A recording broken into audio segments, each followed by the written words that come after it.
Hi friends, welcome back to my channel Money Management, where you learn how to manage your money and where you can learn how you can multiple your investment. Okay?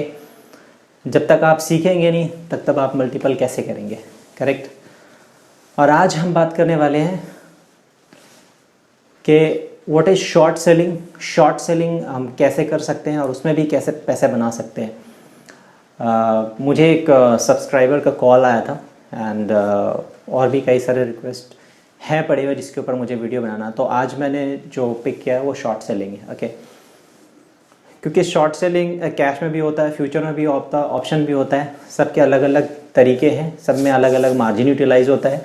तो हम बात करते हैं short selling की। ठीक है, short selling होता क्या है, तो समझते हैं कि शॉर्ट सेलिंग होता क्या है। ठीक है guys, short selling very simple. Short selling मतलब क्लियर ये मैसेज जाता है कि आप किसी चीज़ को सेल कर रहे हैं। ठीक है, कोई सा भी स्टॉक आप सेल कर रहे हैं, अगर आपके पास होल्डिंग है और उसको सेल कर रहे हैं, दैट इज़ नॉट शॉर्ट। आपके पास कोई होल्डिंग नहीं है पहले से, ना तो आपको कैश में होल्डिंग है, ना ऑप्शन में, ना फ्यूचर में। आप आ रहे हैं, पहले सेल कर रहे हैं। पहले इसलिए सेल कर रहे हैं क्योंकि आपका प्रेडिक्शन है कि हम पहले सेल करेंगे, बाद में ये नीचे आएगा तो हम खरीद लेंगे तो प्रॉफिट होगा। ठीक है ना, हमारा थिंकिंग यही होता है कि स्टॉक मार्केट में सिर्फ ऐसा नहीं होता कि आप बाय करके काम कर सकते हैं। ठीक है, आपने स्टॉक परचेस कर लिया, रखा, लंबा लॉन्ग टर्म कर रहे हैं, शॉर्ट टर्म कर रहे हैं, इंट्राडे कर रहे हैं, नहीं। मैंने आपको पहले ही बताया था कि स्टॉक मार्केट ही एक ऐसा जगह है इन्वेस्टमेंट और ट्रेडिंग के लिए जहाँ पे आपको मल्टीपल ऑप्शंस हैं। तो यहाँ पे आपको शॉर्ट सेलिंग का भी ऑप्शंस मिलते हैं। अब इसमें होता क्या है, 3-4 तरीके हैं, मैं आपको बता देता हूँ। 3-4 जो आपको चीज़ें याद रखने वाली है। पहली चीज़ आपको ध्यान रखना है कि जब भी आप कैश मार्केट में काम कर रहे हैं, cash market in the sense future and option को हमने अलग कर दिया। कैश मार्केट जहाँ पे आप शेयर में इन्वेस्टमेंट करते हैं, 1 शेयर, 2 शेयर, 5 शेयर, 20 शेयर अपने हिसाब से। फ्यूचर में मूव करते हैं तो वहाँ पे लॉट साइज आ जाते हैं, वहाँ पे एक्सपायरी आ जाते हैं। ऑप्शन में मूव करते हैं, वहाँ पे भी एक्सपायरी और लॉट साइज आ जाता है, करेक्ट? आप इंट्राडे में जब भी शॉर्ट सेलिंग कर रहे हैं तो आपको ध्यान रखना है कि आपको आपका पोजीशन इंट्राडे में ही क्लोज करके जाना है। इंट्राडे इन द सेंस कि आपने कोई भी पोजीशन आज बनाई तो आज ही क्लोज करके जाना है। ठीक है, होता क्या है कैश मार्केट में, बहुत बार बहुत सारे क्लाइंटों के साथ ऐसा हुआ है, नए मार्केट में आए या बहुत बार क्लाइंटों से भूल चूक के ऐसा हो जाता है। ठीक है, आया और कैश मार्केट में आपने 1000 शेयर बेच दिया, लेट्स के आपने SBI के 1000 शेयर बेच दिए। ठीक है, आपके पास होल्डिंग था नहीं, आपने आया कैश मार्केट में सेल कर दिया। ठीक है, और बाजार 3:30 बजे क्लोज हो जाता है। 3:30 से पहले अगर वो पोजीशन आप बराबर नहीं करते तो आपकी जो शॉर्ट सेलिंग है वो ऑक्शन में चली जाती है। ठीक है, अब ऑक्शन में जाने के बाद आपको पता ही क्या होता है, ऑक्शन में चल जाने के बाद आपको पेनल्टी लगेगा, प्लस T+2 में जो भी स्टॉक की मूवमेंट है, जो हाई गया है, जो लो गया है, उसको कंसिडर करके जो भी डिफरेंस है वो आपको पे करना हो जाता है। ठीक है, तो फिर उसके बाद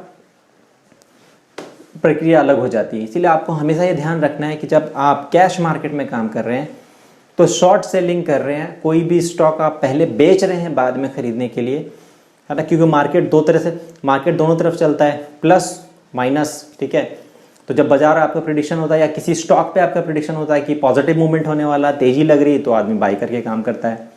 बहुत सारे ऐसे ट्रेडर हैं, अगर उसमें कोई से स्टॉक में ऐसा लग रहा है कि नहीं ये स्टॉक पहले गिरने वाला है, स्टॉक में नेगेटिविटी लग रही है, ठीक है, तो लोग सेल करके काम करते हैं। तो आपको ध्यान रखना है जब भी आप कैश मार्केट में सेल कर रहे हैं तो आपको इंट्राडे में पोजीशन बराबर करके जानी है। इंट्राडे में पोजीशन बराबर करके नहीं जाएंगे तो आपका स्टॉक ऑक्शन में चला जाएगा। ठीक है, एट द सेम टाइम अगर आप फ्यूचर डेरिवेटिव्स में ट्रेड कर रहे हैं, फ्यूचर कॉन्ट्रैक्ट में ट्रेड कर रहे हैं, ऑप्शन कॉन्ट्रैक्ट में ट्रेड कर रहे हैं, तो वहाँ पे ऐसी कोई प्रॉब्लम नहीं है।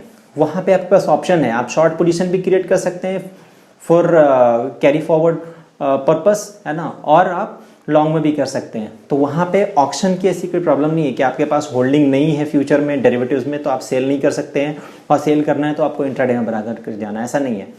आप सेल करके जाइए, कल बाई कीजिए, एक्सपायरी से पहले बाई कीजिए, एक्सपायरी के दिन बराबर कीजिए, कोई प्रॉब्लम नहीं है वहाँ पे। तो फ्यूचर में लोग शॉर्ट सेलिंग बहुत करते हैं। शॉर्ट से लेट्स से अभी जैसे कि रिजल्ट सेशन चल रहा है, ठीक है, तो बहुत सारे स्टॉक्स हैं जिसके रिजल्ट मार्केट के बाद आते हैं या सुबह मार्केट ओपनिंग के बाद आते हैं, तो लोग अपनी शॉर्ट सेल पोजीशन बना के जाते हैं।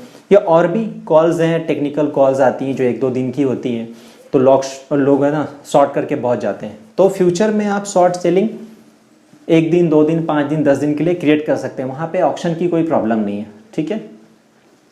इसी तरह ऑप्शन में भी आप शॉर्ट सेल कैरी कर सकते हैं। ऑप्शन में सिर्फ ये एक प्रॉब्लम है कि आप अगर पोजीशन बाय कर रहे हैं, ठीक है, तो आपको उसमें जो प्रीमियम पे करना है वो कैसे पे करना है, जो पैसा पे करना है, जो भी प्रीमियम आपने बाय किया इनटू लॉट साइज, ये प्रीमियम आपको देके और पोजीशन कैरी कर सकते हो आप। लेकिन इसी कॉल को अगर आप सेल करके कैरी करना चाहेंगे तो उसमें क्या होगा, चाहे उसका प्रीमियम 1 रुपया हो या 500 रुपया हो, आपको प्रीमियम का पैसा नहीं देना है। आप शॉर्ट करके जा रहे हैं तो आपको, लेट्स से आपने स्टॉक ऑप्शन शॉर्ट किया या इंडेक्स ऑप्शन शॉर्ट किया है, जो भी शॉर्ट किया पर्टिकुलर, आपके उसके फ्यूचर का मार्जिन देना होगा। लेट्स से कि आपने इंडेक्स ऑप्शन में निफ्टी का कोई कॉल ऑप्शन या पुट ऑप्शन शॉर्ट कर दिया, तो प्रीमियम इनटू लॉट साइज नहीं, निफ्टी का जो मार्जिन है, जैसे 70 75 हज़ार 90 हज़ार जो भी मार्जिन है, वो मार्जिन आपको देना पड़ेगा कैरी करने के लिए आपकी पोजीशन। अदरवाइज शॉर्ट सेलिंग में कैरी नहीं करने देंगे। अब बाइंग में क्या होता है, प्रीमियम इनटू लॉट साइज, तो वो वेरी करता है 5,000 10,000 20,000 50,000 जितना का आपने प्रीमियम बाई किया है, ठीक है। तो short selling is very simple, आप समझ के कैश मार्केट में अगर आप शॉर्ट कर रहे हो तो आपको पोजीशन कैरी नहीं करना। अगर आप पोजीशन कैरी करते हैं तो आपको पेनल्टी लगेगा, ऑप्शन में चले जाएंगे स्टॉक। फ्यूचर में आप शॉर्ट सेल कैरी कर सकते हैं, ऑप्शन शॉर्ट सेल कैरी कर सकते हैं। ऑप्शन में सिर्फ ये ध्यान रखना है, ये बाइंग में आपको प्रीमियम देना है, सेलिंग में आपको उसका फ्यूचर का मार्जिन देना है, और शॉर्ट सेलिंग कुछ भी नहीं है।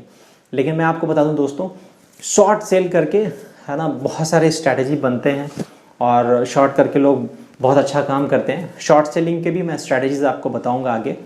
फिलहाल शॉर्ट सेल का ये एक टॉपिक था, उसको बताना था, कॉलर्स के रिक्वेस्ट थे, ठीक है। तो आज के लिए इतना ही, फिर मिलते हैं नेक्स्ट वीडियो में नेक्स्ट टॉपिक के साथ। Thank you so much.